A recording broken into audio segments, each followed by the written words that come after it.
Halo. Halo. Halo Ibu. Bu Irma bisa kedengar? Terdengar Ibu. Ya, semoga sehat-sehat ya. Ini tadi sudah ada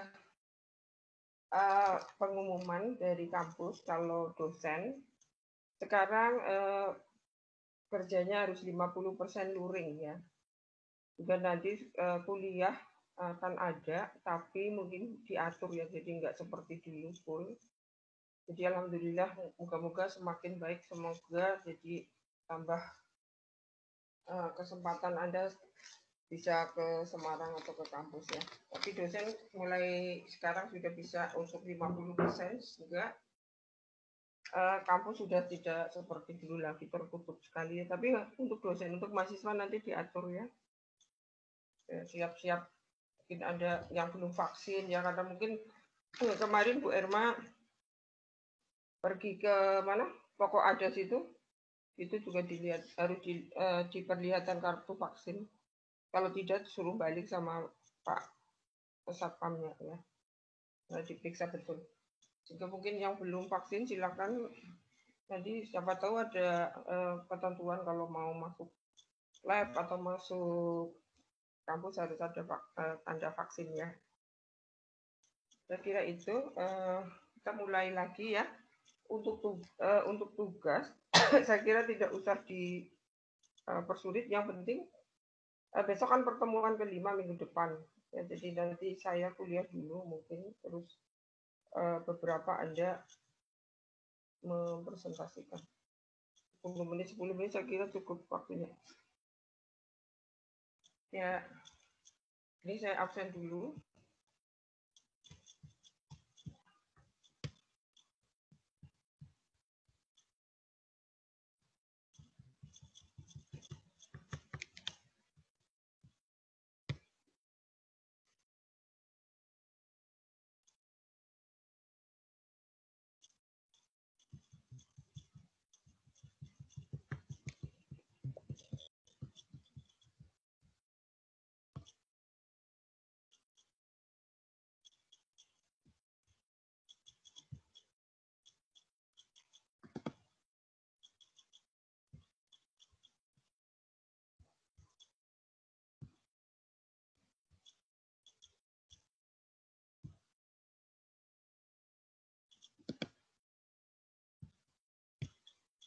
Ya, silakan. Barcode sudah saya kirim. Yang tidak bisa absen, Bu Irma absen kan.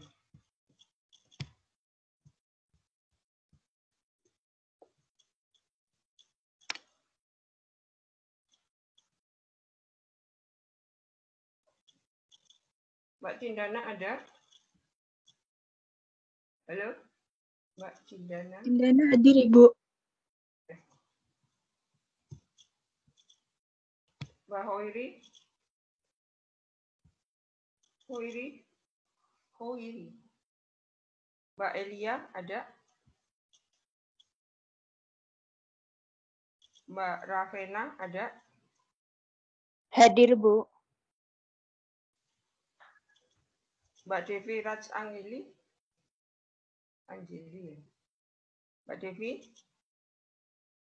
Enggak ada. Bunga Marseli ada?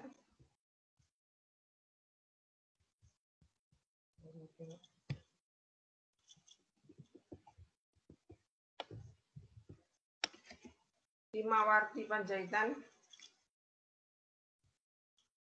Firmansyah? Mas Firmansyah? Enggak ada. Melia Citra Pradita? Hadir, Ibu.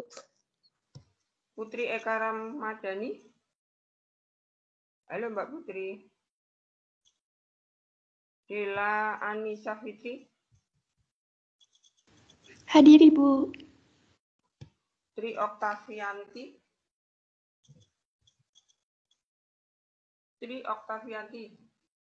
Ada. Firmansyah? Himawati Panjaitan?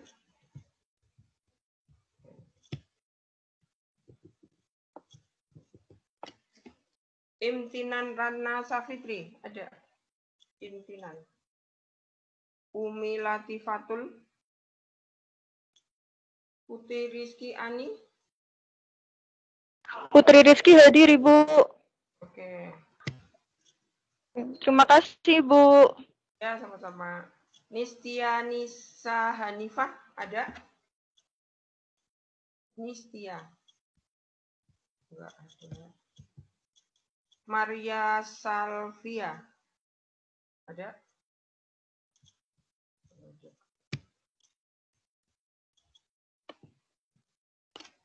Siti Laila Az-Zahra. Eskil Angkasa Putra, ada? Mas Eskil. Muhammad Dafiq Al-Haki. Oh, sudah absen. Tan David Christian. Tidak ada. Haniatul Munfaridah. Mbak Haniatun. Ulul Koiriyah, ada? Belum datang. Alvin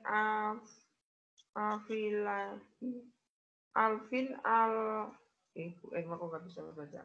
Alvin Afriliandri, ada? Anissa Aura Rahmawati, ada? Dita Nur Afifah,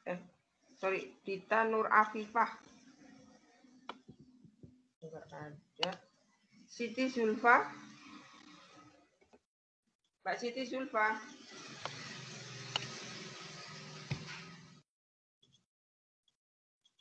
Mahatma Narendraniti, ada? Retno Robiatul Al-Adawiyah, ada? Datu Toah, enggak ada. Hadir, Ibu. Siapa? Datu. Iya, Bu. Oke. Lagi ngajar apa, Mbak? Mbak Datu. Ya, saya kira yang belum absen sekitar 10-11 ya. Silakan absen sendiri. Ini kita mulai ke materi perkuliahan. Suara Bu Irma masih bisa didengar ya? Masih, Bu. Oke. Yang tidak bisa nanti langsung ini aja bilang ke Bu Irma.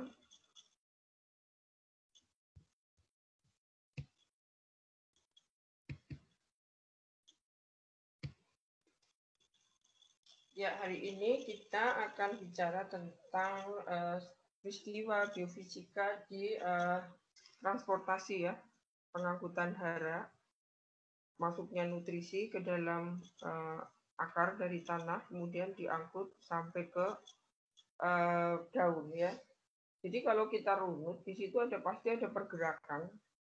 Nah, pergerakannya itu ada yang menggunakan kapasitas, jadi menggunakan peralatan yang ada di situ tanpa harus mengeluarkan tenaga.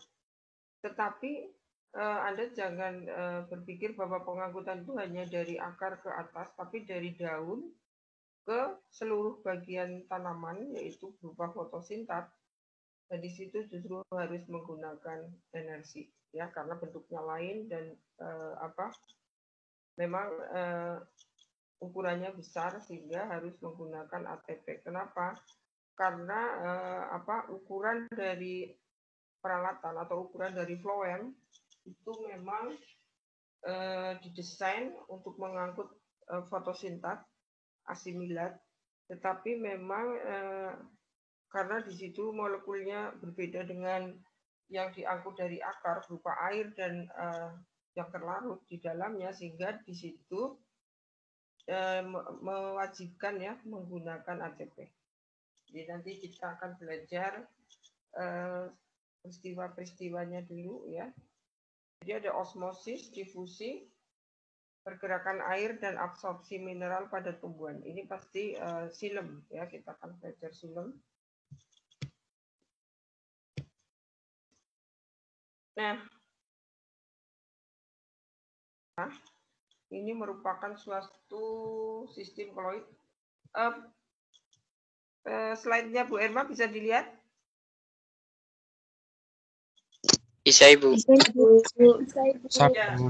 Nanti kalau tidak bisa dilihat, ada yang ini ya, hilangin Bu Irma, siapa tahu sinyalnya jelek. Tanah ini, jadi tanah ini bukan hanya sebelah atas, jadi sampai ke bawah ini disebut tanah. Ini merupakan sistem koloid yang terdiri atas partikel-partikel halus yang disebut misel, di mana ukurannya kalau misel ini 0,001 sampai dengan 0,1 mikron. 1 mikron ini adalah 10 pangkat min 6 meter. Jadi nggak kelihatan ya dengan mata biasa. Misel ini tadi tidak dapat dilihat dengan mikroskop cahaya.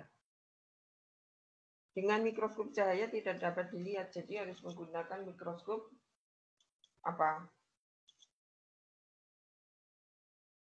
elektron ya. Sistem koloid dapat diamati dengan efek Tyndall. Koloid berupa sol bisa mengeras berupa gel. Misel dalam sistem koloid tidak bermuatan. Misel tanah liat umumnya bermuatan negatif. Sehingga kalau Anda menanam tanaman di tanah liat itu biasanya kan pH-nya rendah ya. Nah, ini ada efek Tyndall. Ini pasti waktu ketemunya di fisika atau di kimia nih efek Tyndall ini. Pernah dengar kan? Waktu SMA mungkin atau waktu biologi dasar, biologi umum. Nah, kalau pada tanah liat tadi misalnya tuh sering terikat dengan kation Ca2+, K+, Na+, dan H+.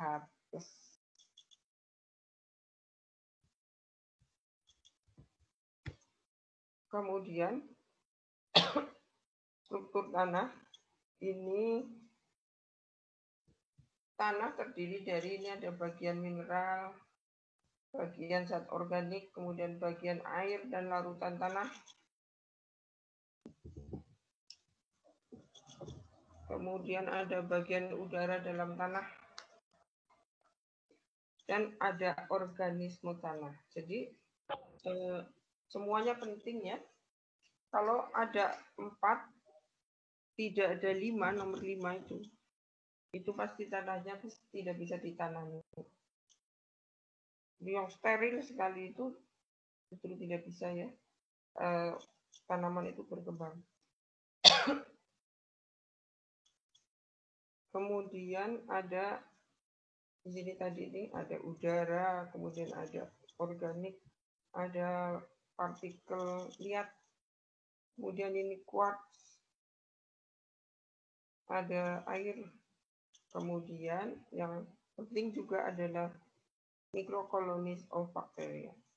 Jadi mereka di sini bersatu dan itu tidak gampang ya untuk menerangkan karena bakteri ini di tanah itu banyak sekali macamnya.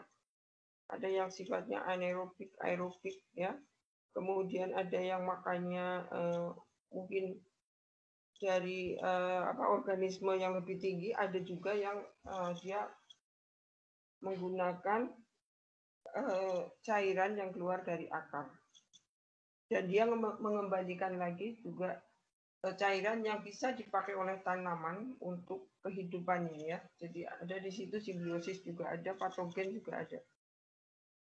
Nah, ukuran tanah ini Anda bisa melihat pasir yang itu ukurannya 2 mili. Pasir halus 0,2, lumpur itu 0,02 mm dan tanah liat lebih kecil lagi 0,002 mm. Jadi lebih halus. Nah, semakin halus ini daya pegang airnya, holdingnya. Jadi ada istilah holding capacity itu lebih banyak ya, karena semakin kecil permukaannya kan semakin banyak sehingga dia bisa menyerap air. Kemudian di dalam tanah itu ada mineral. Nah, di sini ada oksida, ini ada Al, Fe, CaO, MgO dan sampai SiO2. Dan ternyata yang paling banyak adalah silika ya, ini 76%. Jadi ke arah pasir. Nah, ini adalah zat organiknya tadi. Dari mana? Dari perolehan penguraian sisa tumbuhan. Sebenarnya tidak hanya tumbuhan ya, tapi di situ sisa-sisa bakteri, sisa-sisa mungkin yang lebih tinggi lagi ya, protozoa, mikroflora, mikrofauna ya. Dan mungkin ada hewan lain juga ya yang di sekitar di situ, kemudian dia mati dan terdekomposisi. Nah, ada tanah pasir itu biasanya bahan organiknya sedikit. Tanah pertanian kira-kira 25% bahan organik. Kemudian dalam bahan organik itu tadi ada bakteri, jamur, dan organisme lain yang mereka juga berkegiatan untuk kehidupannya. Nah, di daerah tropis kegiatan mikroorganisme tinggi. Biasanya kegiatannya adalah mengubah bahan organik menjadi zat anorganik. Ya, disebut penguraian atau dekomposisi ya. Ada mungkin kalau di Vistum atau di ilmu hara itu kenal CN ratio. Kemudian kita sudah mulai ya, nih ada air tanah dan larutan tanah. Jadi air tanah itu mengandung segala macam bahan yang terdapat dalam tanah. Bentar ya, saya tutup pintu ini. Mulai lagi nih, Abdullah.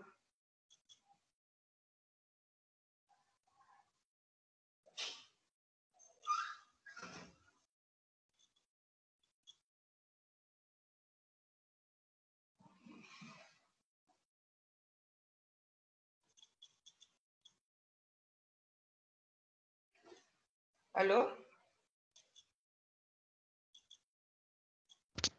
Hai Bu. Oke, ya maaf ya. Jadi air tanah dan larutan tanah.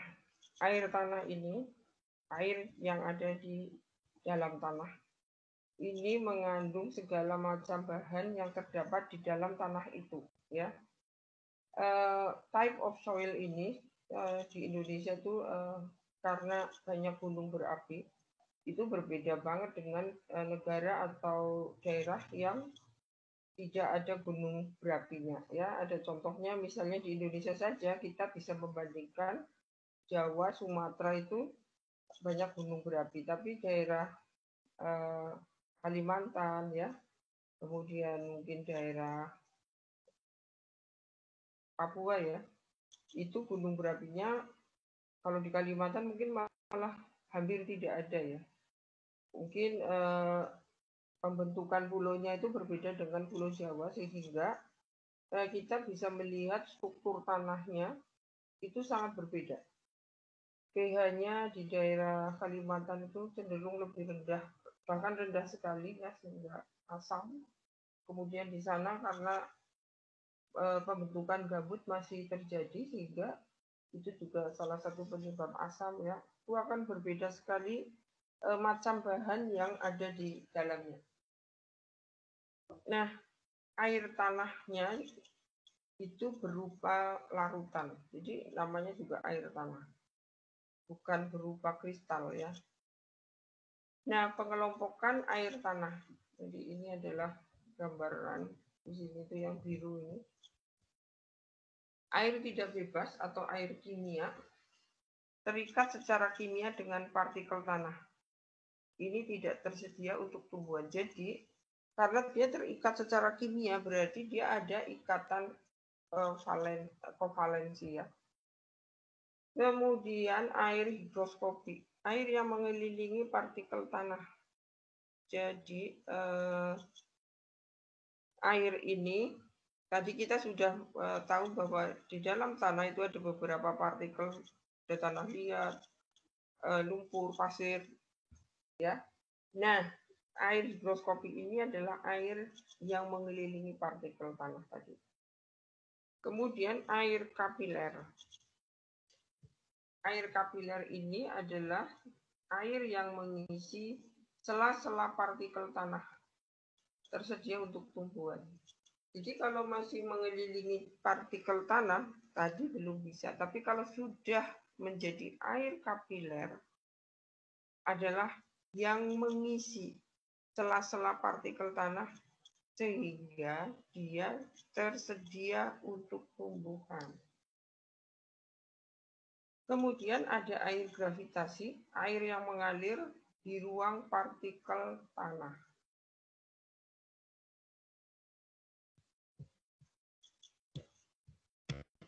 Kemudian ada udara tanah. Ini sudah pernah diberikan kan waktu di Visum ya? Halo?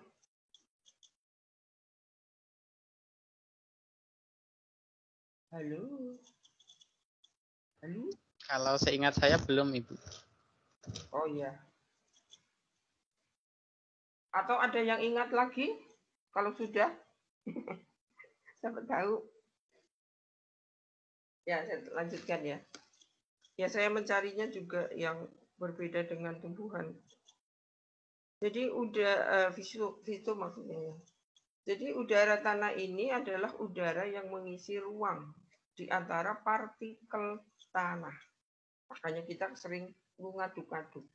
Kadang kita nggak ngaduk-ngaduk tapi subur. Yang ngaduk-ngaduk itu bisa cacing, bisa lalang ya yang masuk tanah itu kalau bahasa Jawanya namanya orong-orong. Itu dia kayak serdadu ya tapi di dalam tanah. Sudak serutu. Kemudian Anda pernah lihat jangkrik ya itu dimasukin lubang. Kalau ular, waduh ya. Terus ada cacing ya itu juga secara tidak langsung itu mereka lah sebenarnya sahabat-sahabat tumbuhan ya yang merugikan. Tentu saja ada yang menguntungkan ya, tentu saja ada yang merugikan. Nah, makin besar partikel tanah, makin banyak udara. Ini sebenarnya kenapa kalau kita nanam itu harus ada campuran komposisi. Ya, jadi Bu Irma waktu semester lalu ya tuh membimbing. Ini nggak tahu kelas ini atau kelas itu membimbing KP, tapi topiknya adalah karena pada di rumah ya membuat kompos blok. Nah kompos blok ini sebenarnya itu adalah kedepannya itu untuk mengganti plastik-plastik ya untuk bibit-bibit itu. Nah itu diharapkan komposisinya di kompos blok itu termasuk ini nih ada udaranya sehingga tanamannya subur. Jadi makin besar partikel tanah makin banyak udara. Nah tanah liat plus air. Kalau namanya juga tanah liat tadi kan 0,0002. Itu kalau tambah air tidak ada ventilasi atau ruang tempat udara karena sangat kecil dan dia mepet ya antar partikel itu. Kalau ada airnya yang namanya tanah liat sudah. Kalau tidak ada ventilasi ruang atau tempat udara itu menyebabkan aerasi atau pertukaran udara atau lubang-lubang udaranya itu enggak ada sehingga aerasinya itu buruk bagi tumbuhan. Sehingga tanah liat ini ada tanaman yang cocok ya. Ini Bu Irma kebetulan juga lagi tertarik ya, tapi untuk koleksi pribadi saya ini lagi pengen mengembangkan tanaman yang cocok di tanah liat ya. Tanah miskin tapi dia bisa hidup struggle gitu ya, itu adalah tanaman kantong semar. Kemudian keadaan dan sifat udara dalam tanah yang cukup ventilasinya tidak jauh berbeda dengan udara di luar tanah. Jadi istilahnya itu walaupun di dalam tanah, tetapi harusnya seperti kita menghirup udara bebas. Akar itu kan mempunyai tugas respirasi, sehingga di dalam atau di sekitar perakaran itu harus juga dia bisa nggak tersiksa. Makanya orang yang menyiksa itu bukan hanya menyiksa orang, menyiksa hewan. Ya kalau tanaman itu nggak dirawat, terutama perakarannya, ini kayak Bu Erma ditinggal sebulan, sedih banget saya itu ya, tanaman akarnya udah pada kering ya, dan akhirnya meninggal itu. Itu karena padat sekali, kemudian tidak ada air itu yang mempercepat mati ya. Jadi harus misalnya akarnya sudah penuh, dikeluarkan dari pot, dari polybag, dari planter bag. Mungkin planter bag itu lebih keras daripada plastik ya, atau polybag. Jadi lebih mahal, tapi dia bisa buat bertahan lama planter bag itu. Nah, kalau sudah penuh akarnya itu secara manusiawi itu harus dikeluarkan, dipotongi mana yang akar-akar sudah tidak efektif lagi, kemudian diganti mediumnya, dimasukkan lagi, sehingga itu nanti tidak hanya ditambahi. Kalau hanya ditambahi tok, itu memang selalu berkurang ya dengan bertambahnya waktu, sehingga apa itu bukan hanya ditambahi tapi juga harus kesehatan si akar, makanya harus dikeluarkan, kemudian kita punya gunting tanaman, gunting akar, baru kita rawat. Nah seperti itu ya. Kayak rambut kita nih, itu juga setelah keramas pakai sampo, kalau kepengen antar rambut itu ada misalnya bisa bergerak ya, kadang kan kalau samponya menyebabkan kaku, kemudian jendel-jendel ya, jendel-jendel itu tidak berdiri bebas rambutnya, kita membutuhkan conditioner. Nah di dalam tanah itu juga ada conditioner. Conditioner yang di dalam tanah itu sama, jadi antar partikel itu bisa ada udaranya, itu namanya soil conditioner. Sama dengan kita nih, kalau rambutnya gempel kan perlu dikeramas, kemudian dikeramas samponya agak apa ya, menyebabkan ngumpul rambutnya nggak bagus ya. Nah, Anda bisa cari conditioner. Sama dengan di akar ya, tanahnya itu harus ada seperti itu. Ada ruang udara. Hanya rambut Anda kalau ada ruang udaranya kan bisa digerak-gerakin, bisa bergerak kanan kiri ya. Harum sama ya. Jadi kalau tanah itu bau busuk, itu jangan-jangan di situ itu masih ada dekomposisi, dan itu juga sangat berbahaya untuk tanaman. Jadi kalau kita di situ ada proses pembusukan, dekomposisi, kalau sudah enggak dekomposisi dan CN rasionya udah rendah, itu bau tanahnya pasti harum. Sama dengan rambut Anda ya. Jadi nanti kalau Anda sedang motif-motif akar, ingat nih kuliah kita ini. Anda juga sama ya, harus menghormati, maksudnya memperlakukan badan dan sifat udara dalam tanah yang suhu ventilasinya tidak jauh berbeda dengan udara di luar tanah. Jadi kalau tanaman subur, atasnya subur, dalamnya yang nggak kelihatan pasti indah, ya. Nah ada Bu Erma pernah dilihatin ya sama teman-teman tim dari Jerman, itu namanya mini rhizoton. Mini rhizoton itu adalah salah satu alat untuk melihat perkembangan akar, kesehatan akar, aktivitas akar. Jadi kita punya namanya juga mini rhizoton, itu kita selipkan ke dalam tanah. Jadi itu ada kameranya, kemudian nanti kita setting ke laptop ya atau ke komputer, kemudian kita akan melihat ya, jadi ya seperti CCTV tapi itu mikro ya, dan itu tidak mengganggu akar. Kemudian ada organisme tanah, tadi ada bakteri, ganggang, jamur, ini disebut flora tanah. Kemudian ada juga tadi protozoa, nematoda, cacing-cacing, serangga, beserta larvanya ya. Jadi Bu Erma kan punya kebun itu di sana daerah Muntilan. Nah, itu juga saya itu tertantang ya, karena beberapa tanaman tuh nggak bisa tumbuh meskipun udah umurnya udah sepuh ya, karena sering diganggu oleh ini. Jadi namanya uret ya kalau daerah situ. Itu kalau jadi serangga itu serangga yang makan daun kelapa. Nah, Tapi ternyata uret kalau di dalam tanah bukan hanya daun yang dimakan, akarnya. Saya pun nanam daun apa itu? Sende ya, sende itu kan talas yang daunnya dipakai untuk makan gurame. Itu habis. Ternyata setelah kita ini ya angkat di sekitar akar ada uret itu kayak gendon itu namanya ya. Kalau bahasa Jawa itu banyak sekali.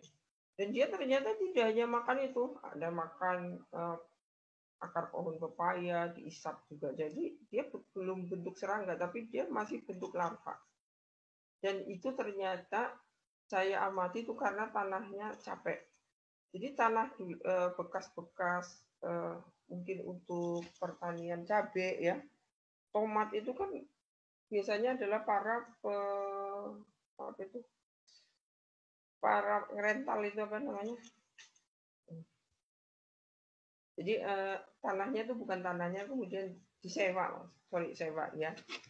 Nah disewa itu mereka kan hanya ingin duit sewanya pulang dan untung, sehingga dia tidak memperlakukan tanah itu semestinya.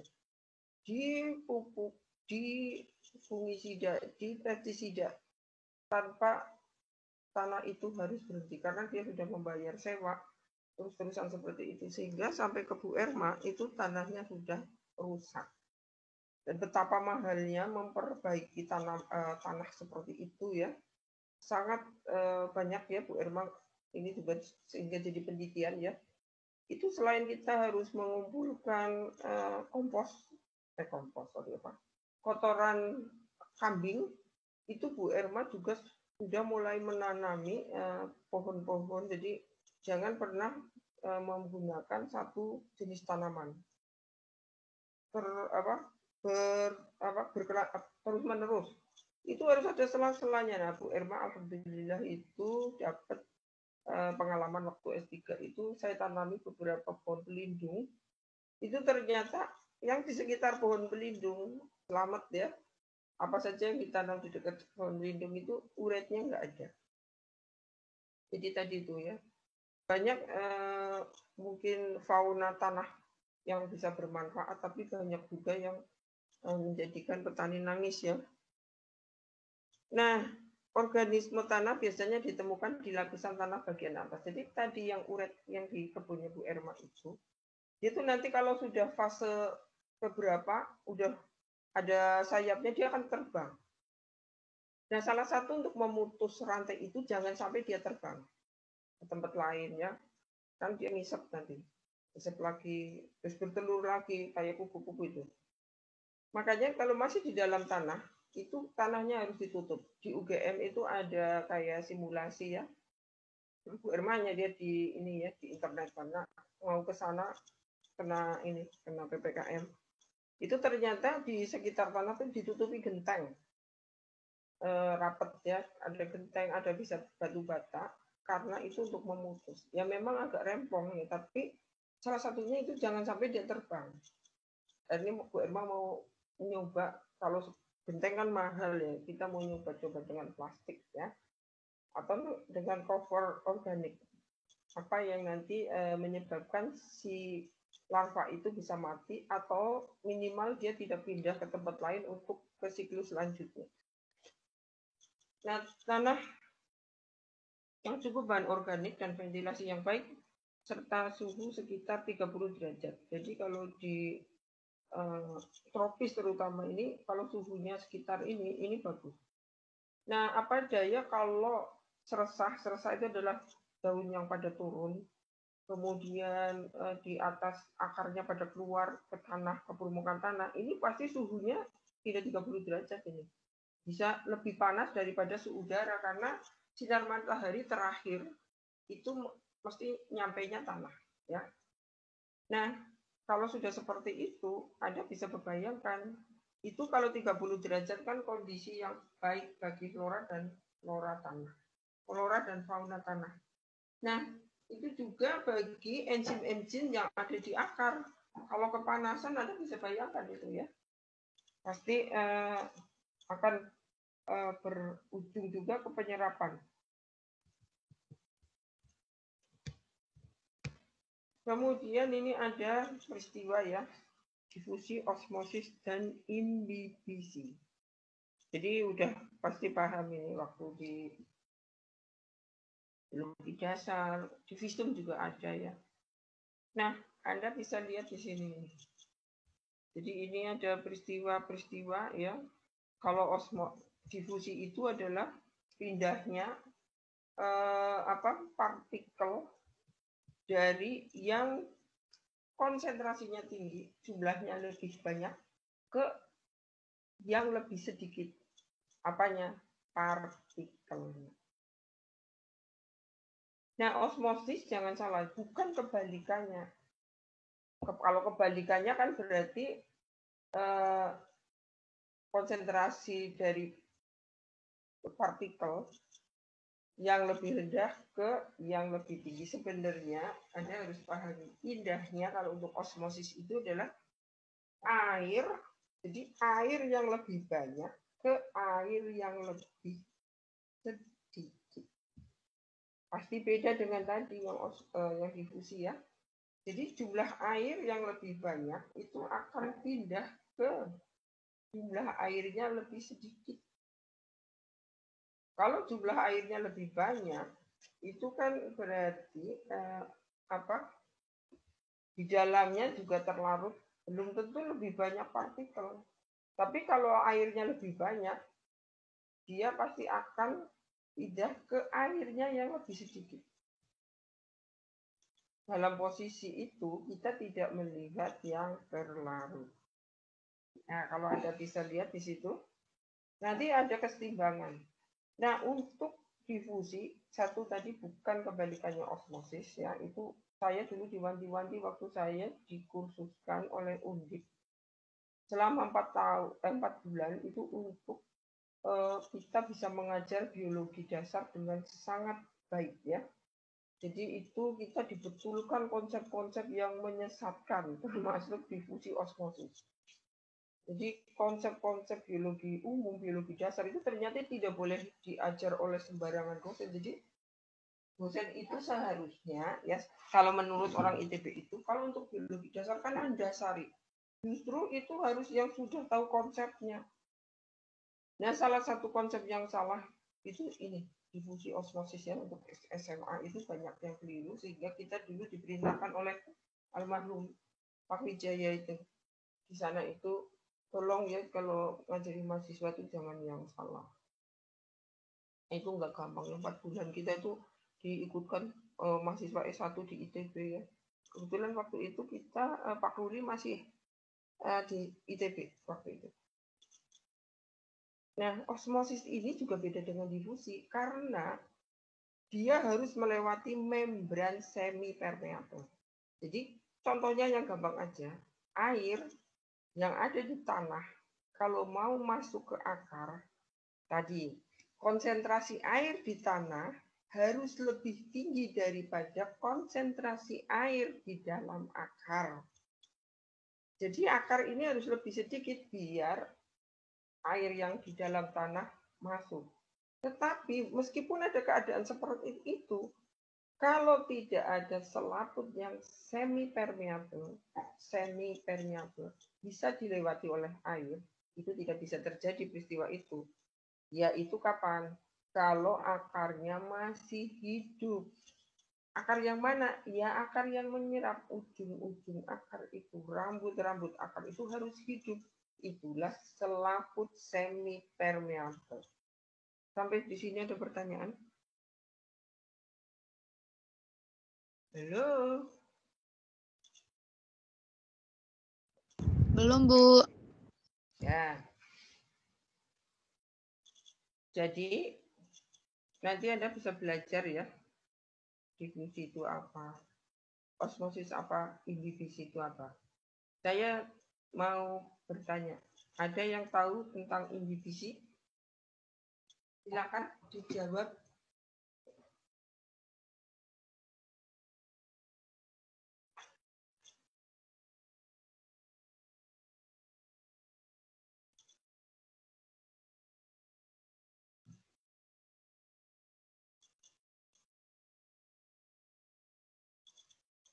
Halo? Ayo silakan dijawab Ibu Bisi itu apa? Saya coba menjawab. Oke, silakan Mas. Kalau tidak salah yang BBC itu proses masuknya air ke benih ya Bu. Jadi yang memicu benih itu tumbuh. Ya. Nah, sama nggak peristiwa itu dengan apa? Tadi osmosis?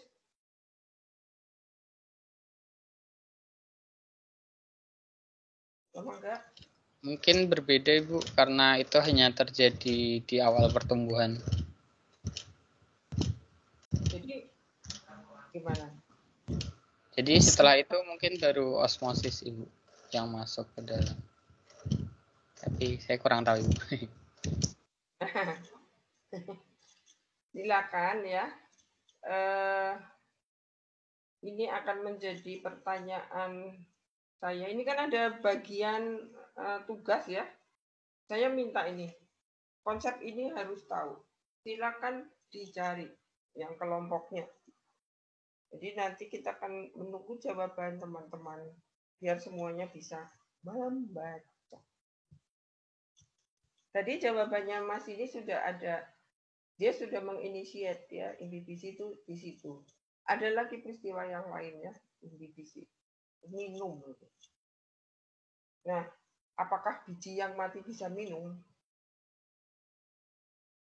Jadi nanti Anda akan membaca sehingga nanti akan tahu jawabannya. Saya lanjut lagi. Nanti kan ada jawabannya. Difusi ini adalah penyebaran molekul suatu zat ke segala arah. Suatu zat. Jadi zatnya ini bukan air. Kalau difus bisa juga air. Bisa. Tapi nanti berbeda dengan osmosis.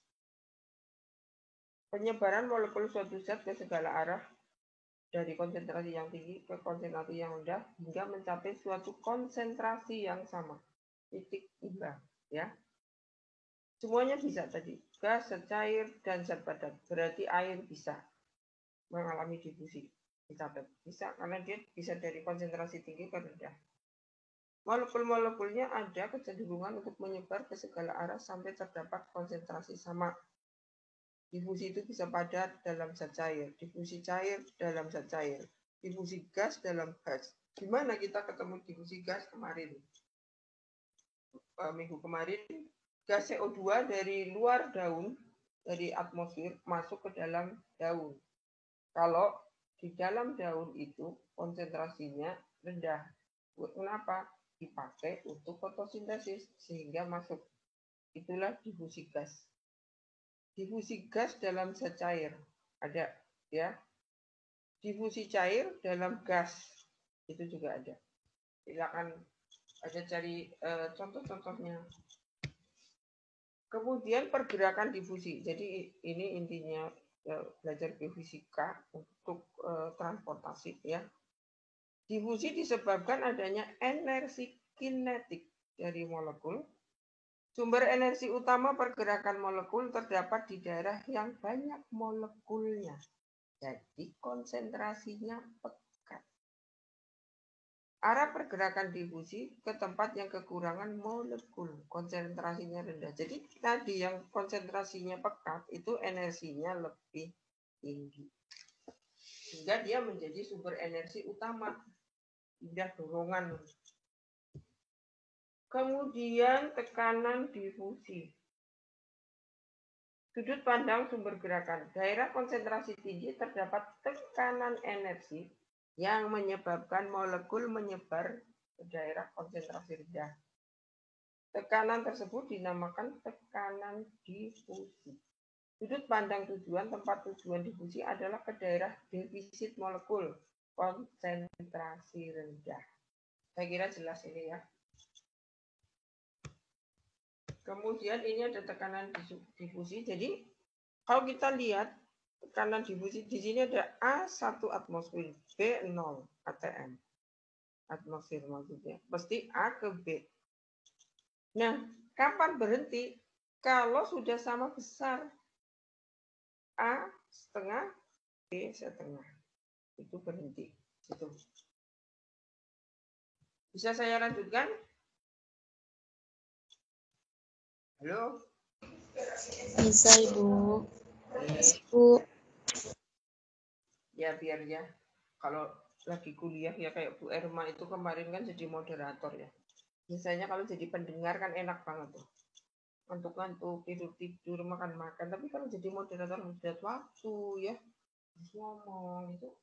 Jadi Bu Erma juga sekarang biar Anda nggak terlalu ngantuk-ngantuk ya.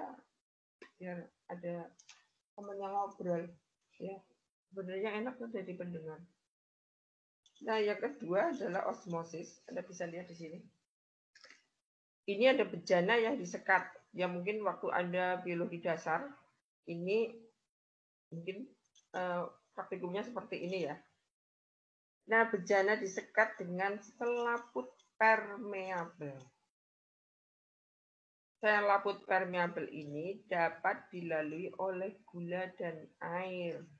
Dalam jangka tertentu, dalam bejana tersebut dijumpai larutan gula sukrosa dengan konsentrasi yang sama.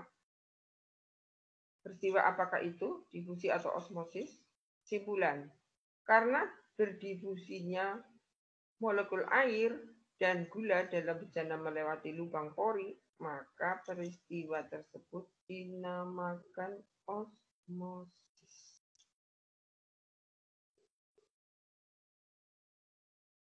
Ya, itu ada lubang.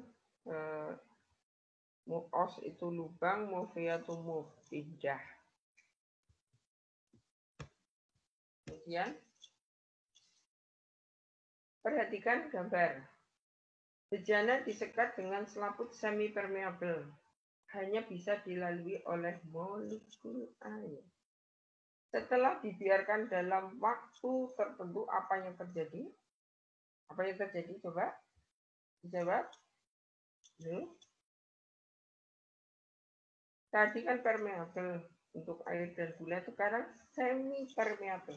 Hanya bisa dilalui oleh molekul air. Ini gambarnya coba diperhatikan.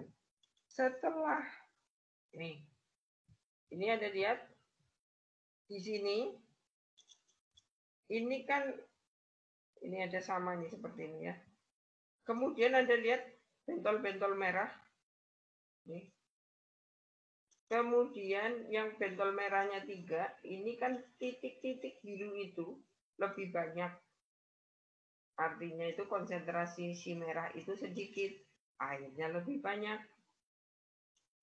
Nah, Anda lihat sebelah kiri, ini totol-totol merah itu lebih banyak dan dibanding dengan yang biru itu lebih sedikit. Kalau itu osmosis, coba Anda lihat di sini. Jadi osmosis itu bukan pindah bentol-bentol merah. Bentol-bentol merah tetap 3 di sini tetap banyak. Tetapi yang Anda harus perhatikan adalah titik-titik biru. Di yang ini, di yang apa itu? Bentol-bentol merah. Tadi kan titik birunya sedikit. Setelah peristiwa osmosis, yang di bentol-bentol merah, titik-titiknya sama dengan yang di bentol 3. Ada yang mau ditanyakan? Halo? Belum, Ibu. Sudah jelas belum? Insya Allah. Ya. Jadi yang pindah apanya kalau osmosis? Molekul air, Ibu. Betul. Air, Ibu.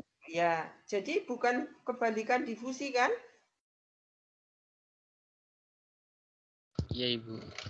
Kalau difusi tadi perpindahan? Gula dan molekul air. Iya.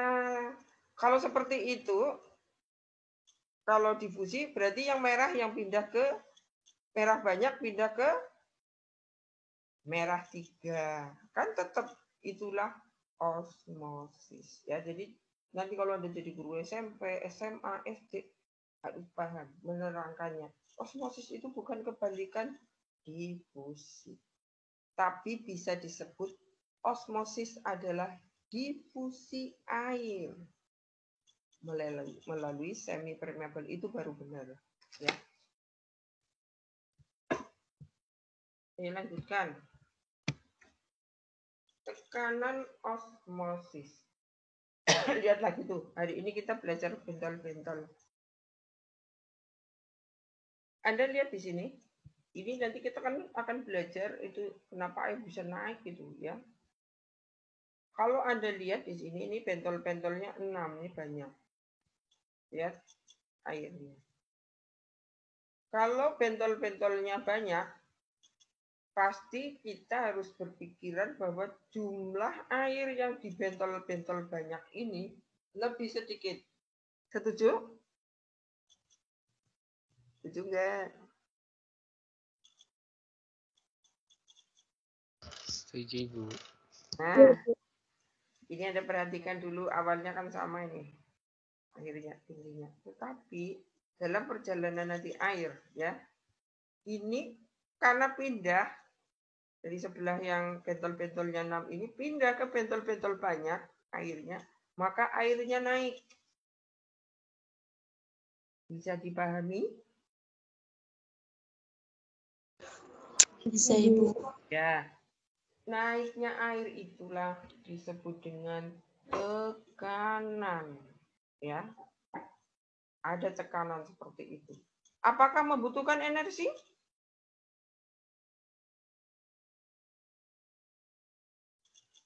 Halo?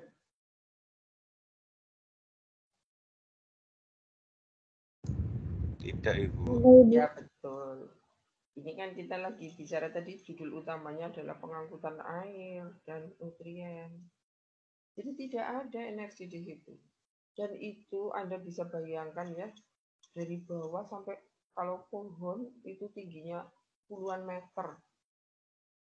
Jadi mungkin pohon kelapa aja ada yang 20, 25 meter. Kemudian ada tanaman lagi yang lebih tinggi lagi ya di hutan-hutan. Tidak ada orang yang mengasihi energi, dia bisa seperti itu ya. Ya karena kita akan takjub karena ada peneliti-peneliti terdahulu sebelum kita yang sudah penelitian ya.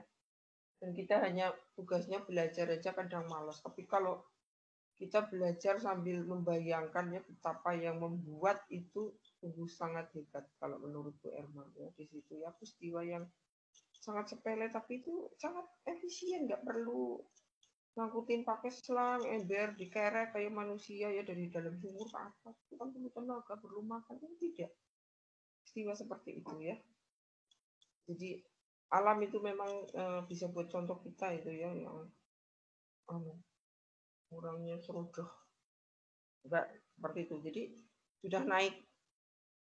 Nah, tapi syaratnya kalau itu untuk biar sama lagi atau sama terus, harus ada air di bawahnya karena kan begitu dia naik nanti kalau kosong itu namanya embolisme. Jadi ada kalau kita nyedot tapi nggak ada airnya terus ada gelembung. Nah itu yang nanti kalau gelembung dalam waktu lama ya tanamannya itu artinya kekurangan minum, kurang air. Nah ini kita balik ke teorinya ya. Jadi kelebihan volume tadi yang sebelah kanan itu akibat osmosis disebut dengan nilai osmosis dari larutan gula. Kelebihan volume memiliki berat yang menekan ke segala arah. Tekanan kelebihan volume ke segala arah tersebut dinamakan tekanan osmosis, yang juga bisa disebut nilai osmosis. Jelas enggak? Jelas, Bu. Iya, siapa yang sudah ngantuk? Sudah ngantuk. Nah, kemudian untuk mengukur tekanan osmosis. Ya, ini mungkin Bu, kita kan belum pernah lihat alatnya. Ada alatnya. Ini satuannya ATM. Kemudian volume dinyatakan dengan liter. N yaitu jumlah gram molekul zat terlarut. Kemudian ketetapan gas yaitu 22,4 per 273. Ini pasti ingat zaman SMA ini ya. Kemudian T ini temperatur mutlak dalam Kelvin, 1 derajat Kelvin itu 274 derajat Kelvin. Contoh ini, 10 gram urea berat molekulnya 60,1 dilarutkan dalam air hingga mencapai volume 1 liter. Ini yang ngerti kok ngawur. Hitung nilai osmosisnya pada suhu 20 derajat Celcius sama dengan 29 derajat Kelvin. Ini penting sekali ya kalau kita mau merilis satu produk pupuk ya, terus ketersediaan air kapan itu dikasih ya. Jadi pengetahuannya harus sampai di sini. Kemudian ada tekanan turgor. Sering banget kita bicara tekanan turgor apa sih?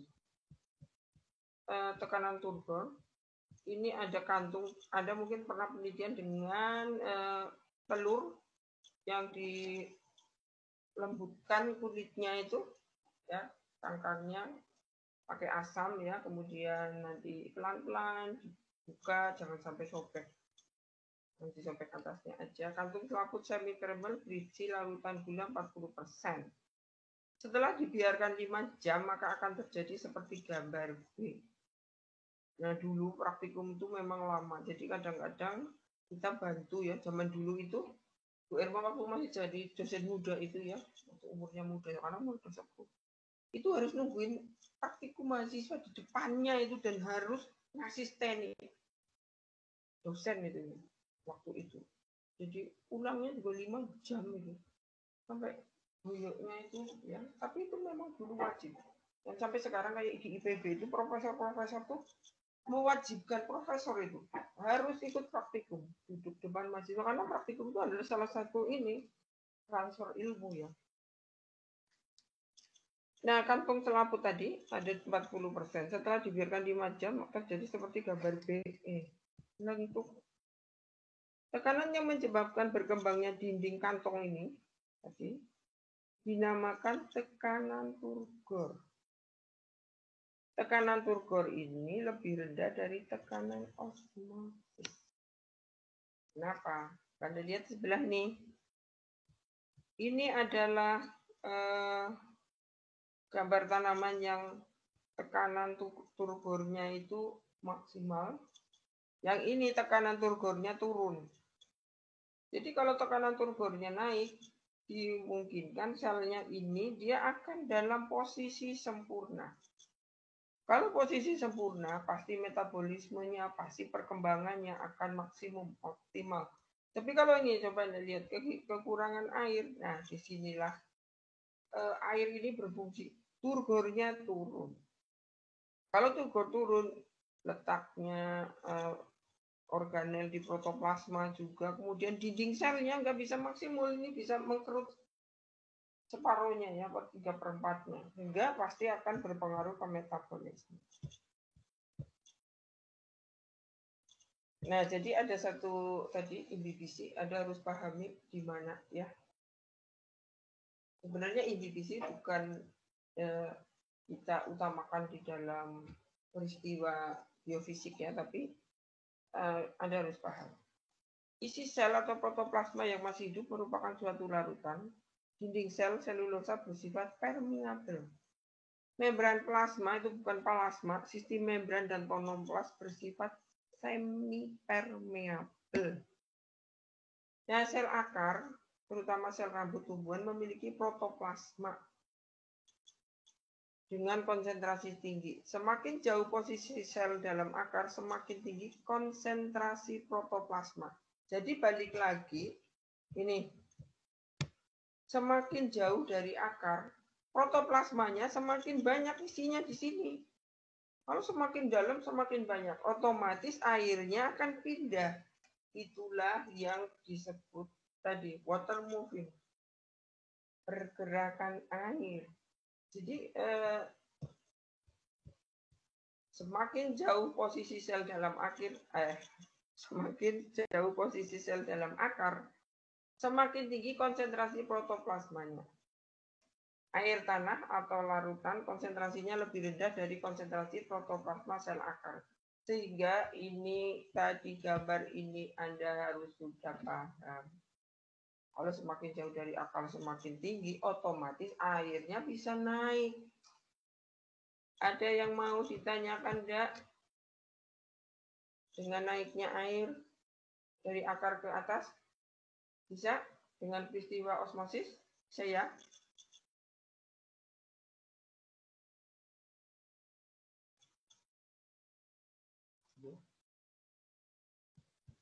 Nah. Loh, suaranya Bu Irma dengar nggak ya? Dengar Ibu. Ya. Dengar Ibu. Ya, ini udah pernah belum? Waktu visum ada pengangkutan hara. Pernah ketemu gambar ini?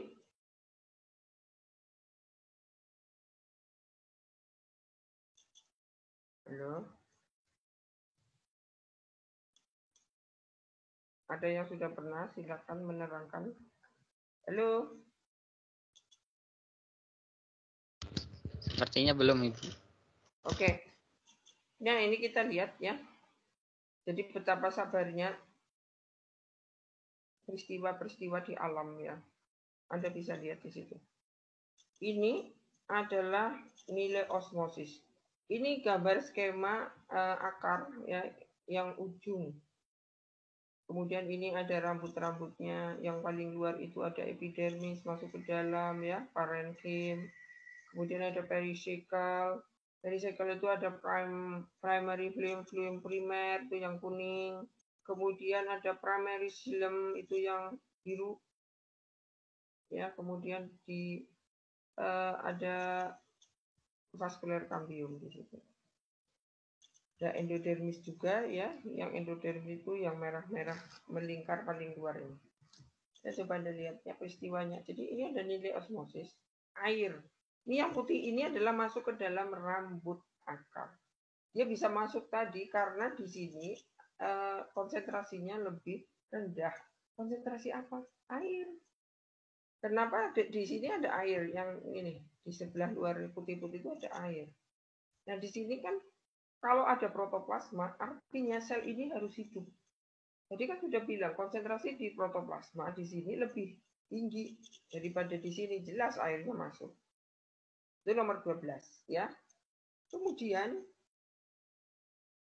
ini ada masuk ke dalam nomor 18 nomor nilai osmosis. Jadi nilai osmosis 12 itu masuk ke 18. Artinya di sini sel sini ini protoplasmanya konsentrasinya lebih pekat lagi dibanding yang NO-nya 12.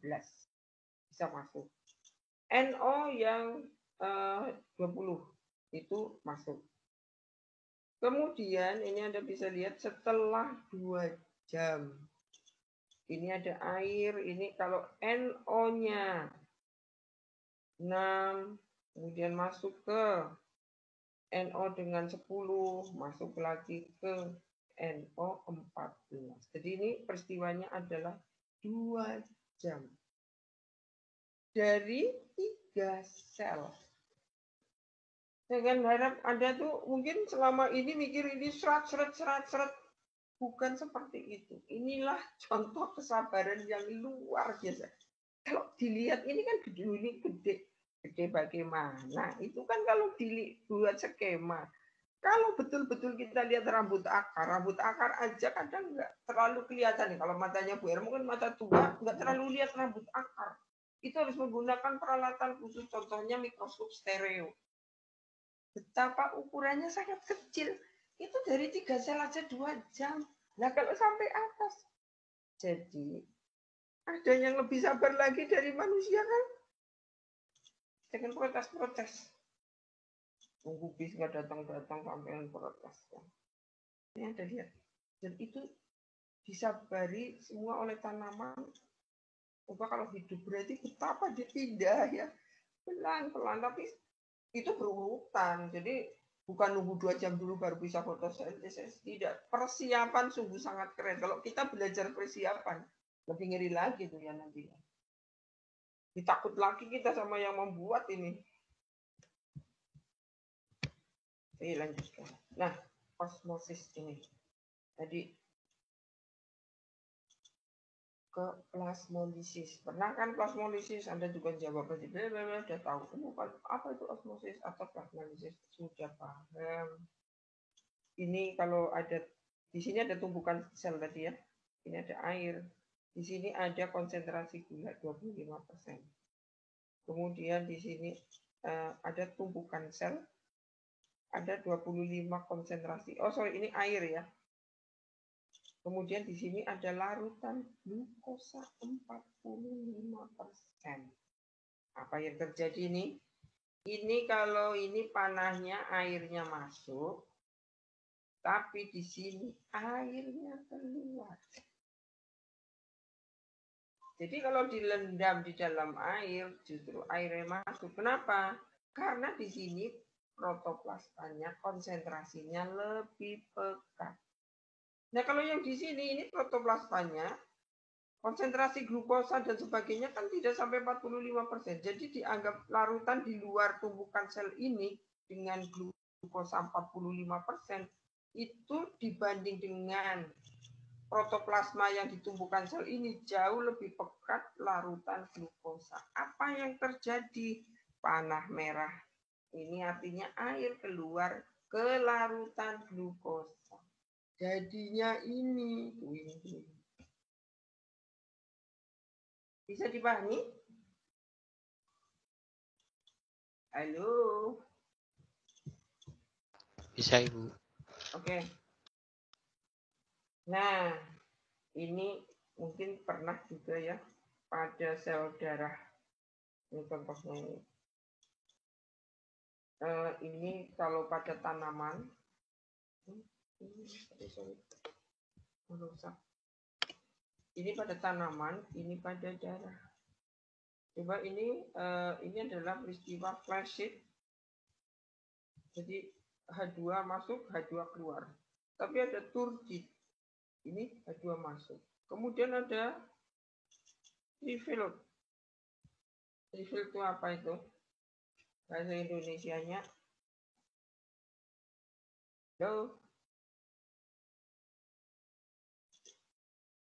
Halo. Kalau flash apa bahasa Indonesia? Layu ya, Ibu. Ini lembek ya, lembek. Karena air masuk, air keluar. Itu maksudnya apa ya?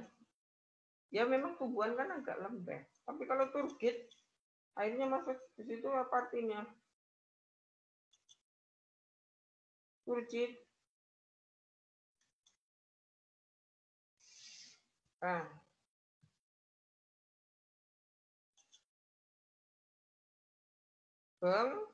Ini kan ada bengkak ya, gambarnya sama ini kan? Betul nggak? Iya, Bu. Nah, iya betul. Jadi, coba lagi nih. Ini ada apa tuh tulisan apa? Ayo dibuka Google Translate-nya. Refill, Bu. Iya apa? Bahasa Indonesianya. Mengkeriput. Ya betul, melayu, menciut, kusut. Coba lihat. Jadi Anda perhatikan di sini. Ini Anda bisa perhatikan juga pertama dinding selnya. This is a normal.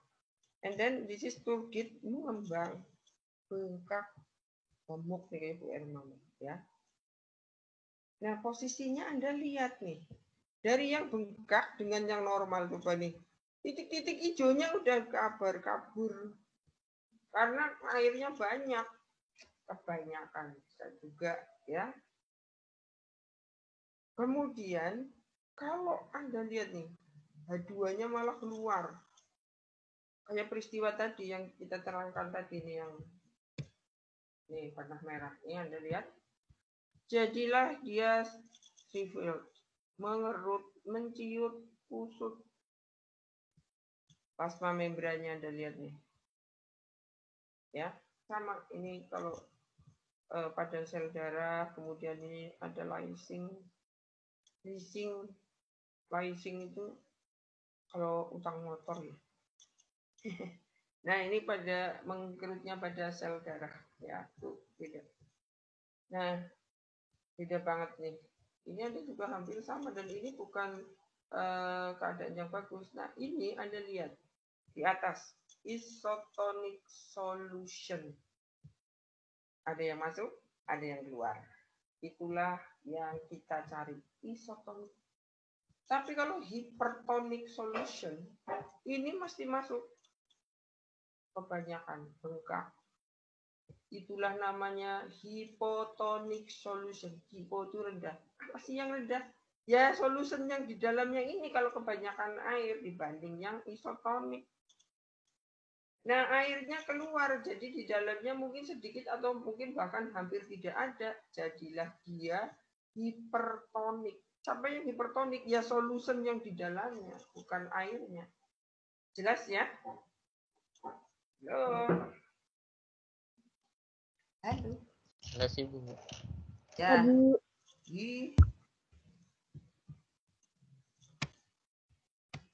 Kemudian ini ada plasmolisis ya.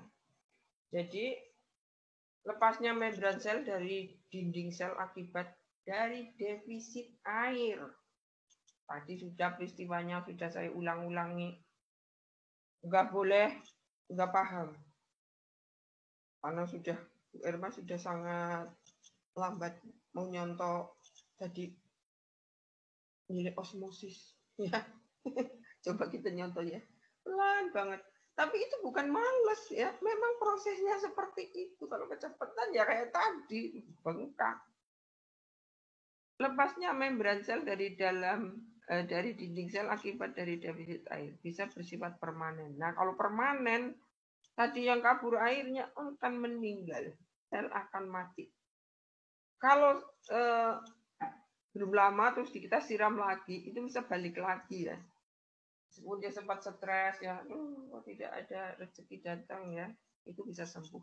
Kalau waktunya tepat, kalau sudah permanen, udah masuk di wilting point atau titik layu, nah harus hati-hati. Wilting point, permanen wilting point, ya sudah dadah. Ikhlaskan. Ini bentuknya seperti itu. Tadi kayak yang kaos oblong, sobek-sobek. Ini adalah hypertonic solution namanya plasmolisis. Jadi plasmolisis itu keluar airnya. Membrannya copot. Dari apa? Dari dinding sel ini pada ngumpul di dalam ya. Ngumpul-ngumpul ini. Ini jangan ini kloroplas. Nah, berarti belum paham Anda ya. Seperti ini kan sel tumbuhan ya. Kalau ada titik-titik seperti ini prinsip ini bisa Anda pahami kalau kita seperti Bu Irma ini lagi penelitian polen juga ya. Polennya hidup apa enggak nih? Oh ini kalau merah-merah ini berarti ini. Tapi kalau sudah main merahnya di tengah-tengah kayak gini, apakah hidup sel yang saya amati? Gitu. Tanya, jawab, ada cek lagi ya menggunakan tes. Jadi sudah saya katakan nanti pasti akan ada jawaban inhibisi ya. Inhibisi itu migrasi molekul air ke benda lain yang berlubang atau berpori akibat perbedaan nilai osmosis dan kemudian molekul air tersebut menetap di dalam zat tersebut.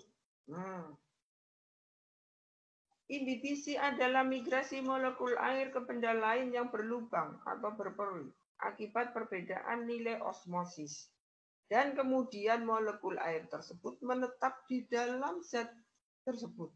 So, apakah ini sama dengan osmosis? Halo? Berbeda Ibu. Nah, inhibisi itu inhibere. Menyelundup. Jadi orang yang suka menyelundup namanya inhibere. Dan air yang masuk tadi air inhibisi. Zat yang kemasukan air namanya inhiban.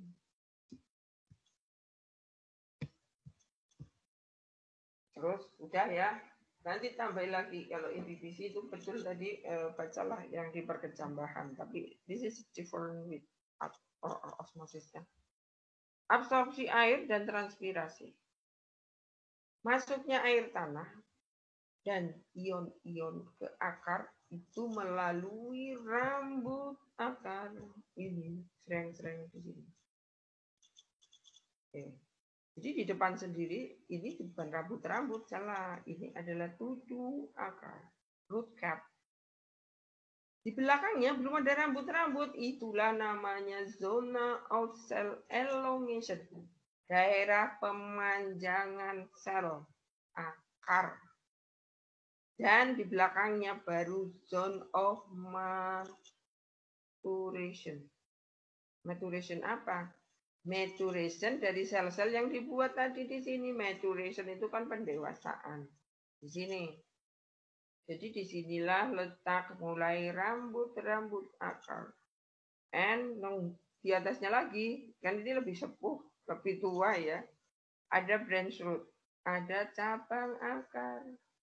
Cabang akar mungkin punya rambut-rambut. Jadi yang ada selaput semi-permeabelnya itu mulai dari sini nih, yang hidup.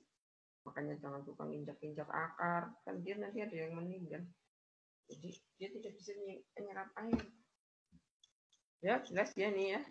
Jadi masuknya air tanah dan ion ke akar melalui rambut akar dengan cara osmosis and inhibisi. Apa inhibisi? Kalau ada pori atau lubang. Tapi kalau kebanyakan ada sel-sel hidup, pasti menggunakan osmosis. Perjalanan air pada akar. Rambut akar masuk ke sel korteks, kemudian sel endodermis, kemudian ke jaringan pembuluh silem. Ini sebenarnya ada animasi ya, tapi kalau diklik kok nggak bisa. Terus laptop saya meninggal.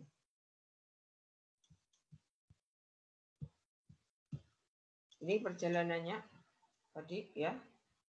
Dari sini nih. Ini ada apoplas, ada simplas. Apoplas ini yang ini di dalam warnanya seperti ini. Yang simplas ini lihat apa betul yang ini. Ini adalah silem. Apoplas tadi yang biru, yang simplas ini yang warnanya coklat. Coklat apa merah nih di laptop Anda? Di laptop Bu Irma pokoknya enggak biru. Nah, A itu tidak apoplas, jadi tidak melewati ini sitoplasma. Kemudian simplas ini dari epidermis 1 masuk ke korteks, masuk ke endodermis. Nah, di endodermis ini kalau yang melalui simplas ini bisa langsung nih blok sini ke perisikkel. Perisikkel tadi yang dekatnya silem. Jadi Anda nanti bisa saya back lagi ya. Silakan Anda lihat gambar ini perbesarnya ya, silakan.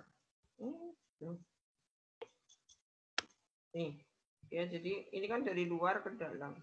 Ada dua peristiwa, ada yang simplas. Simplas ini dari sel masuk langsung ke sel. Tapi kalau yang apoplas itu namanya A, tidak melewati protoplas, tidak melewati sitoplasma, dia melipir, melipir. Jadi di pinggiran sel saja. Nah itu nanti baru masuk nih. Yang merah ini adalah endodermis. Disitulah letaknya seleksi. Nanti kan ada masuk ke perisikkel.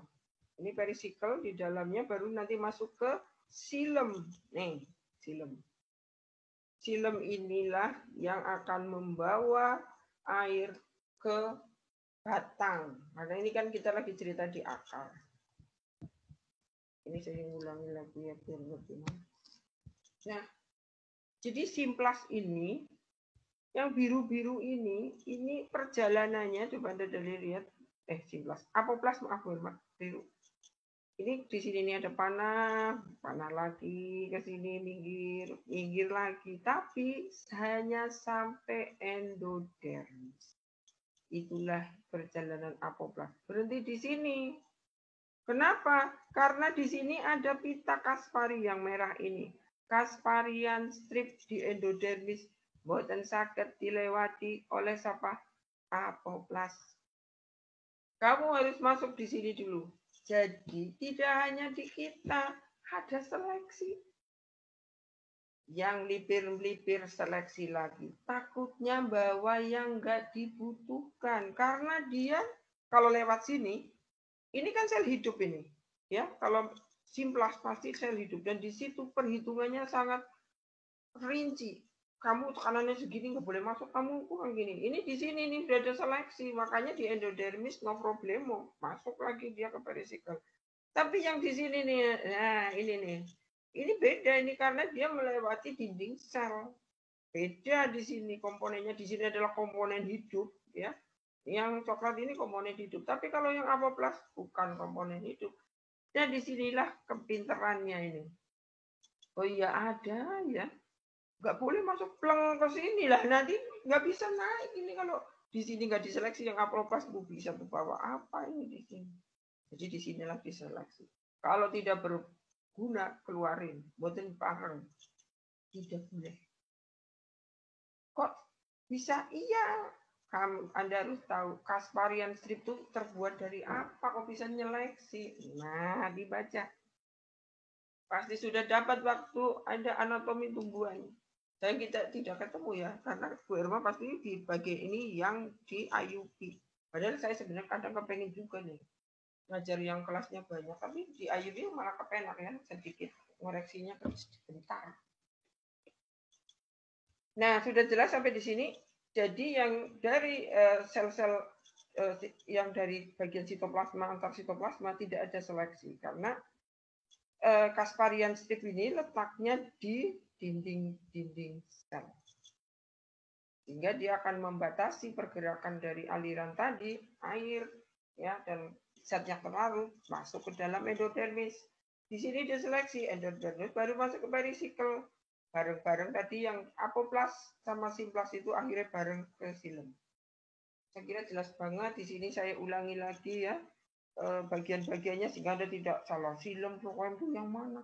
Lah ngapalin gampang ya, kalau normal itu silem namanya orang nyilem. Nyilem tuh kalau berenang ke dalam mesti lebih dalam dari phloem. Ya, saya lanjutkan. Perjalanan air dalam tubuh tumbuhan. Tadi sudah sampai ke silem di akar ya, jadi mendatar. Sekarang kita akan perjalanan horizontal. Perjalanan air melalui pembuluh silem atau trachea dibantu oleh sel hidup sekitar silem. Jadi di sekitar silem itu ada parenkim. Dan sel parenkim ini itu pasti hidup.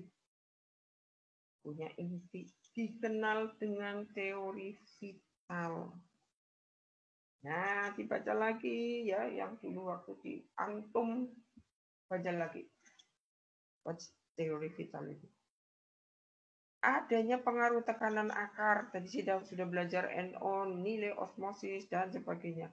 Pengaruh sistem kapilaritas pembuluh trakea.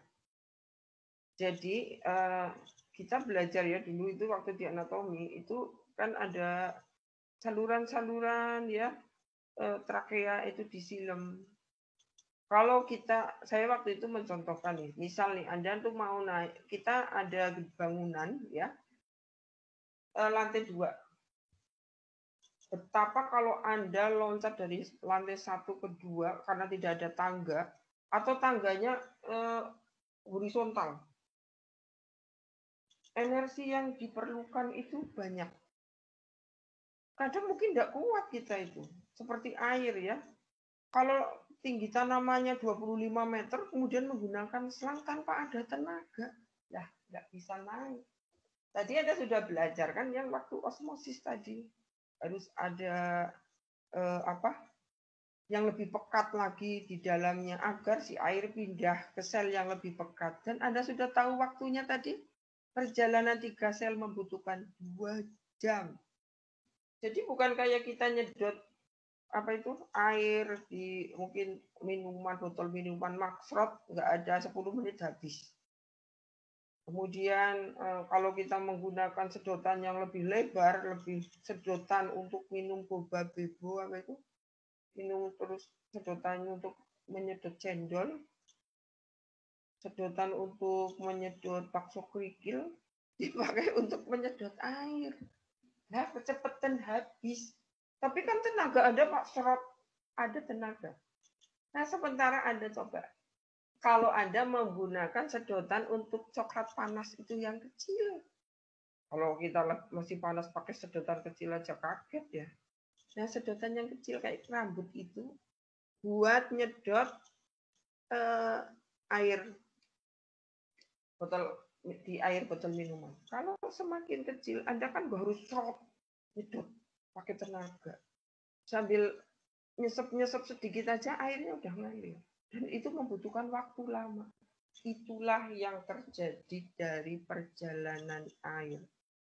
Without energy. Ya, tetapi Anda jangan bayangkan selangnya itu langsung dari tanah lurus ke atas. Anda bayangkan menggunakan trap.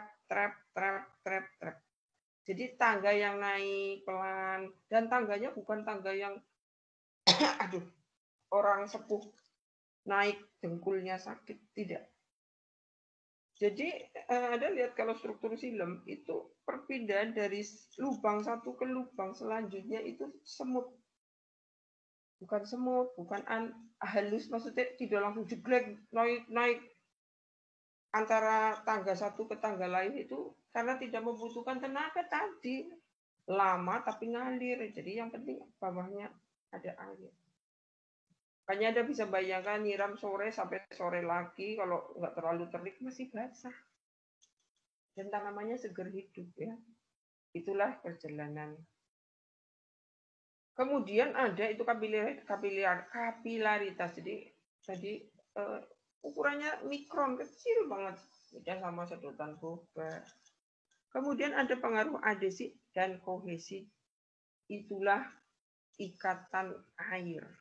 Jadi seperti benang, nggak putus. A, kohesi. Jadi ada 2O kan ada H plus NO. Nah itu kan nanti berhubungan terus OH terus. Kalau air di bawah ada di tanah, kemudian cahaya ada, stomata sehat dan sebagainya, itu ngalir kayak gitu, berurutan kayak benang. Berurutan kayak benang. Nah, ada istilah lagi, daya hisap daun. Daunnya bukan seolah-olah menghisap. Ada tenaga enggak, tapi karena ada keluar air ya, transpirasi keluar. Sehingga di bawah ada masuk. Kalau seperti itu, pasti tekanan protoplasma yang paling tinggi adalah yang di daun. Nah, air bisa masuk. Pasti Anda sudah tahu konsep ini. Tidak tahu saya itu mengulang waktu Anda antum atau visum, mohon maaf ya, tapi ini yang terjadi di biofisika.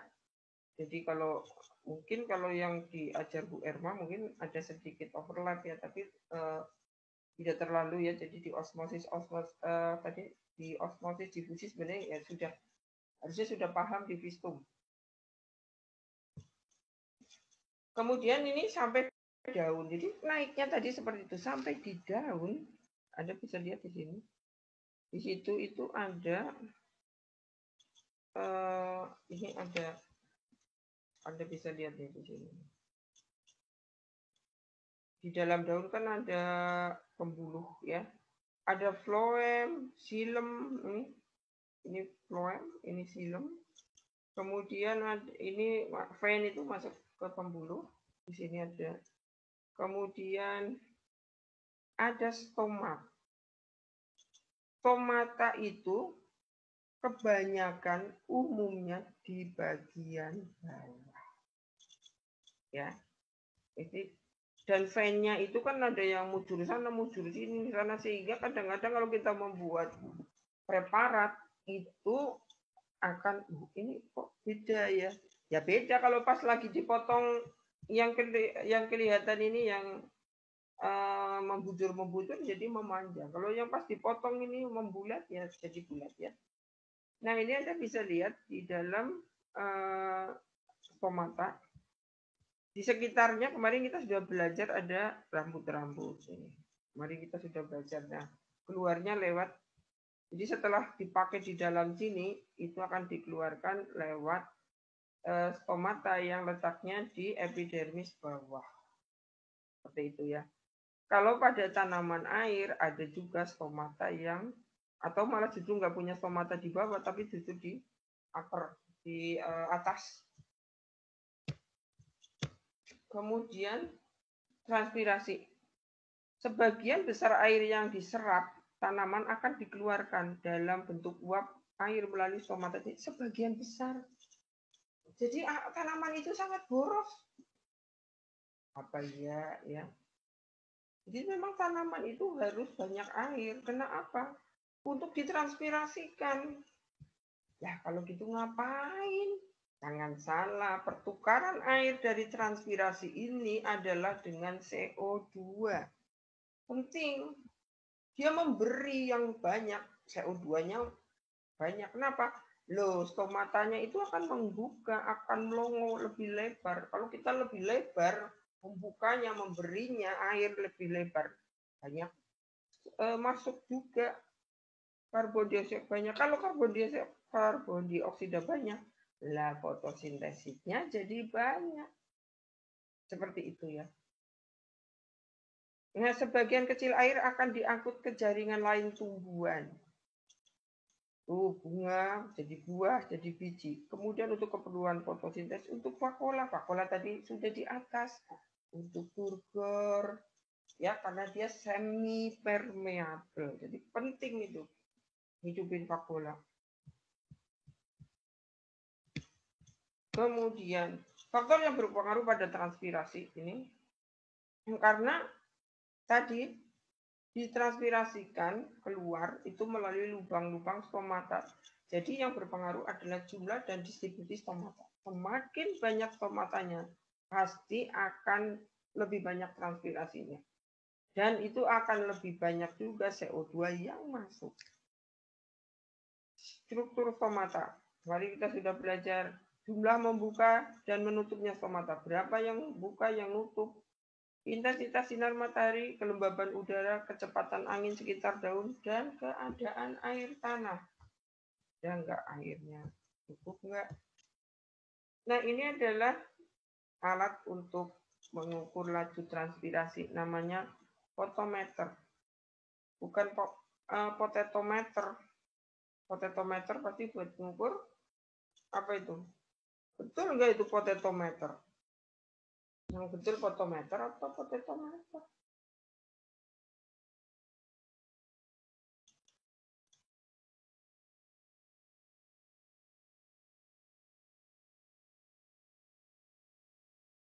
Jadi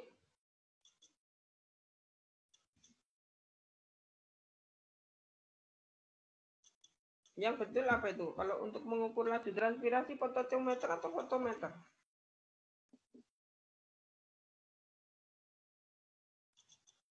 Coba.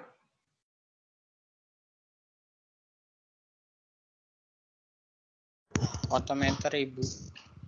Ya. Kalau sama enggak dengan kalau fotometer itu adalah alat untuk mengukur cahaya.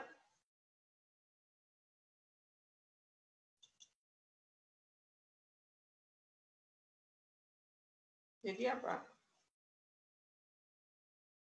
Ini saya sambil menjawab. Halo? Kalau untuk yang cahaya fotometer Ibu. Kalau fotometer pakai PH ya, P fotometer. Pakai F kalau bahasa Indonesia-nya. Ya Ibu. Ibu mohon maaf. Ya. Waktunya habis. Ada satu teman kami yang ada satu mahasiswa yang kesulitan presensi Bu. Oh iya, benar. Tadi belum bisa open mic katanya. Oh iya, siapa namanya? Retno Ibu, Retno Robiatul. Oh iya, langsung. Pak Retno, halo? Pak Retno, sudah saya absenkan Mas. Ini sudah 69 orang ya. Baik Ibu, terima kasih Ibu. Ya, nanti dikasih tahu. Oke, saya lanjut ya. Jadi betul tadi. Mana tadi?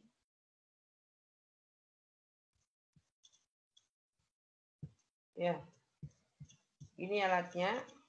Jadi di situ ini ada airnya, kemudian ini ada pipanya ya. Alatnya nanti tanamannya yang akan diukur dimasukkan ke dalam sini. Ya, jadi Bu Irma juga pernah mengukur tekanan ini, pressure, ya, tekanan air, itu menggunakan namanya Solender pressure bomb. Jadi alatnya ya kotak, tapi dia bisa kita ukur ya, cabang seperti ini yang ada daunnya, kemudian tapi tidak boleh ada luka ya, karena ada luka nanti berarti bolong. Seperti kita memompa ban kan, kalau banyak ada lubangnya itu kan nggak pernah penuh. Jadi seperti itu. Diukur nanti kita bisa sebenarnya ngukur-ngukur gitu kan buat apa? Kita bisa menentukan titik layu. Seberapa besar air yang ada di dalam tanah itu yang bisa menyebabkan tanaman itu hidup normal. Sampai berapa habisnya air di situ yang menyebabkan dia masih bisa hidup walaupun nggak normal. Kapan sampai titik daerah penghabisan nggak bisa dibetulkan lagi si kehidupannya tanaman ya. Jadi kita mengukur-ngukur seperti itu penting untuk mengukur kebutuhan air.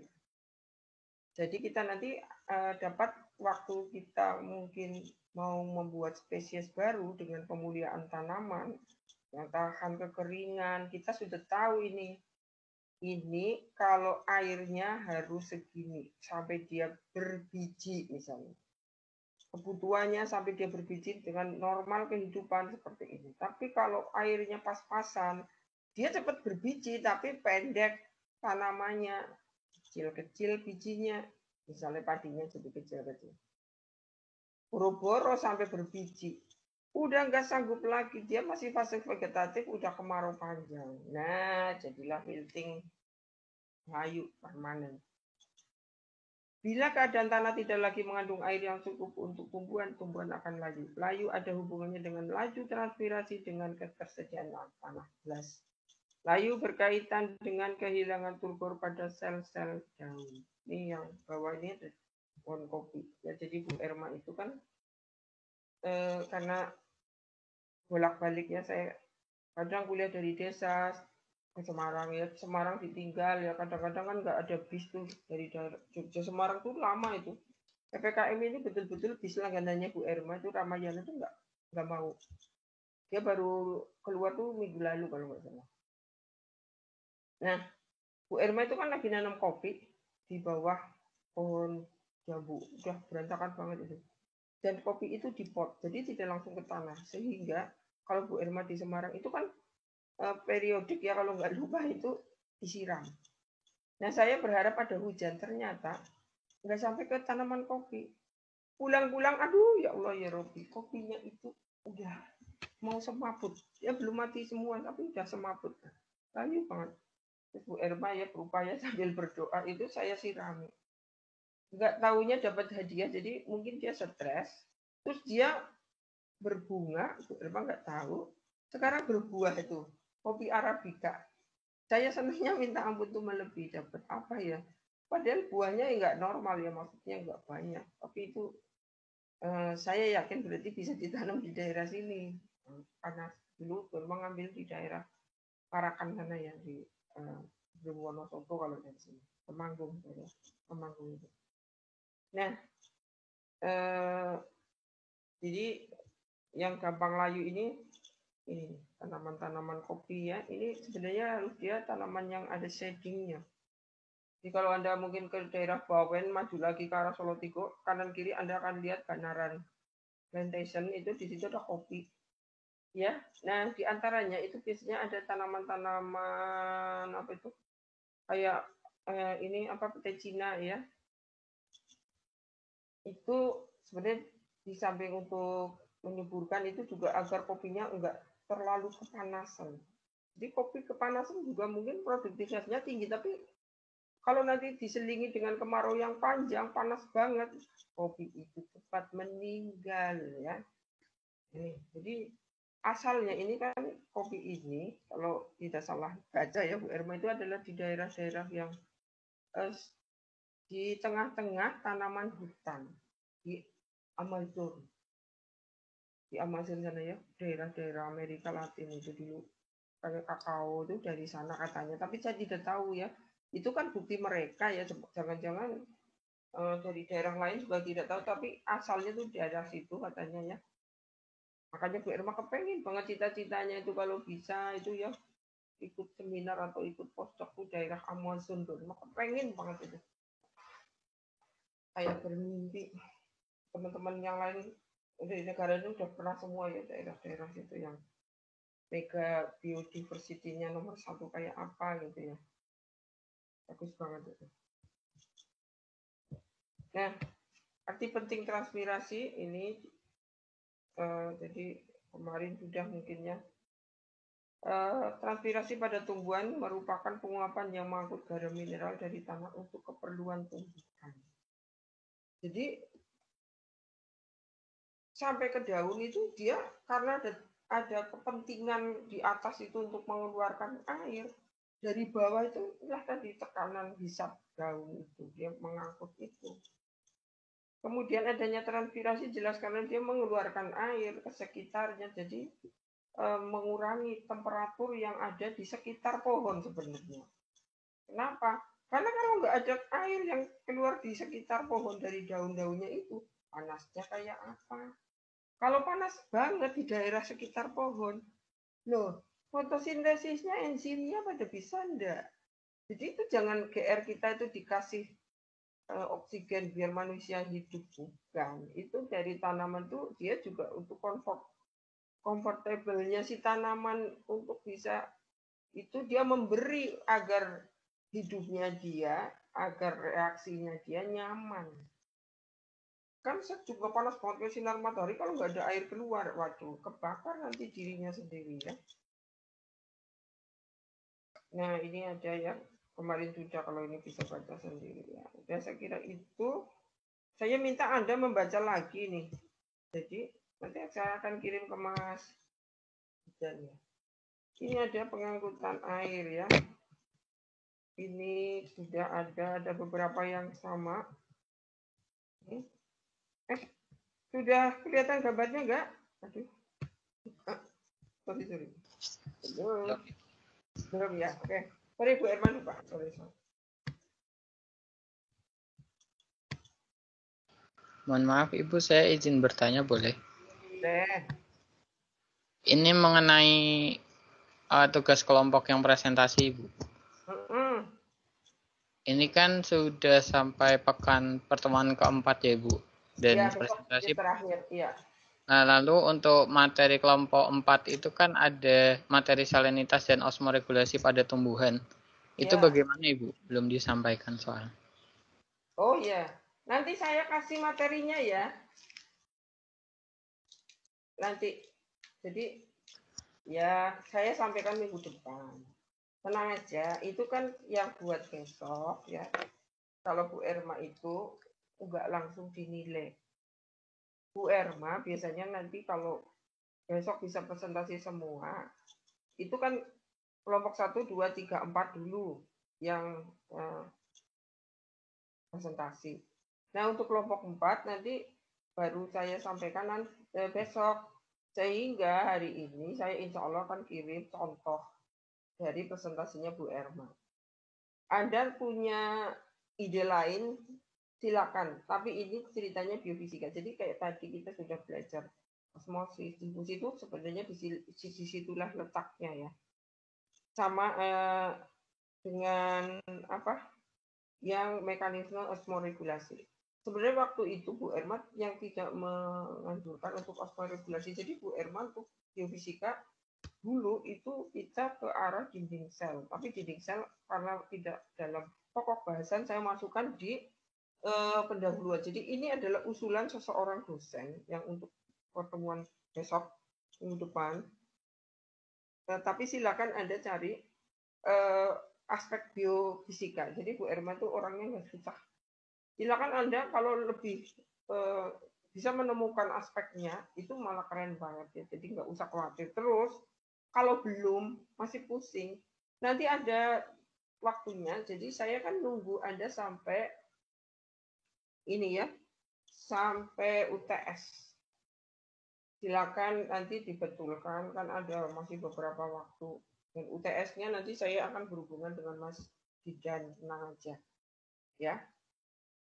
Ya, gitu Mas ya, jadi nggak usah dipusingkan tugas. Baik Bu, berarti untuk pekan depan masih presentasi dari Ibu ya Ibu? Iya, tapi saya kuliah sebentar. Ya. Nanti kalau ini kan waktunya sampai jam berapa ini? Sampai jam 11 Ibu. Ini sudah lewat sebenarnya. Oh iya, ya udah. Jadi nanti, loh ini kok hilang? Halo? Halo Ibu. Ya, ini nanti dibaca sendiri ya. Ini udah kelihatan gambarnya? Sudah Ibu. Ya.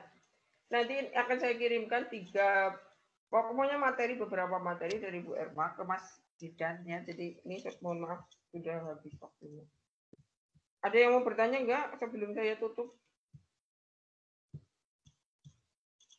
Halo? Sudah absen semua? Halo? Ini sudah pada kabur ya? Belum ada, Ibu. Oke, saya Ada akhiri. pertanyaan. Oke ya. Saya akan kirimkan materi hari ini dan besok lewat Mas Didan. Terima kasih hari ini kehadirannya. Mohon maaf kalau Firman ada salah-salah kata ya. Wassalamualaikum warahmatullahi wabarakatuh. Selamat siang. Waalaikumsalam warahmatullahi wabarakatuh. Selamat siang, Bu. Terima kasih Bu Irma.